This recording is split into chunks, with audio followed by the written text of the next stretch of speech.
Ողջույն սիրելի հայրենակիցներ, քիչ առաջ ներքին գործերի նախարարության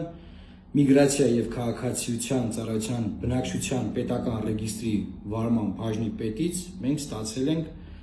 վերջին 4 տարում միայն Հայաստանի Հանրապետության քաղաքացի հանդիսանալու եւ վերջին 4 տարում Հայաստանի Հանրապետությունում մշտապես բնակվելու վերաբերյալ այս տեղեկանքը այն շատ կարեւոր է ինչի համար որ գիտեք սահմանադրության պարտադիր պայման է եւ Ազգային ժողովի կանոնակարգ սահմանադրական օրենքի պարտադիր պայման է, որ վարչապետի թեկնածուն պետք է ունենա այսպիսի տեղեկանք։ Գիտեք, որ առաջ դիմում էինք տվել, տեղեկանքը կա արդեն, վարչապետի ամսդառության գործընթացի համար անհրաժեշտ փաթեթը պատրաստ է։ Եվ ես կրկին դիմում եմ, պատիվ ունեմ եւ Հայաստան դաշինքներին, պատիվ ունեմ դաշինքը հայտարարել էր, որ առանց նախապայմանների, եթե падգամավորները, չգիտեմ, որևէ падգամավոր սկսի վարչապետի ամսդառության գործընթաց, իրենք առանց նախապայմանների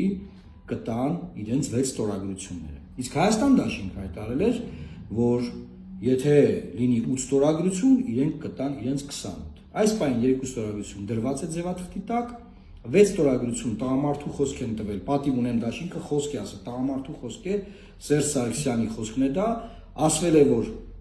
եթե կլինի նման process առանց նախապայմանների կտան, հետեւաբար մենք շարունակում ենք պնդել, շարունակում ենք սպասել, որ նրանք կգնան համապատասխան աշխատասենյակ եւ կդնեն իրենց ստորագրությունները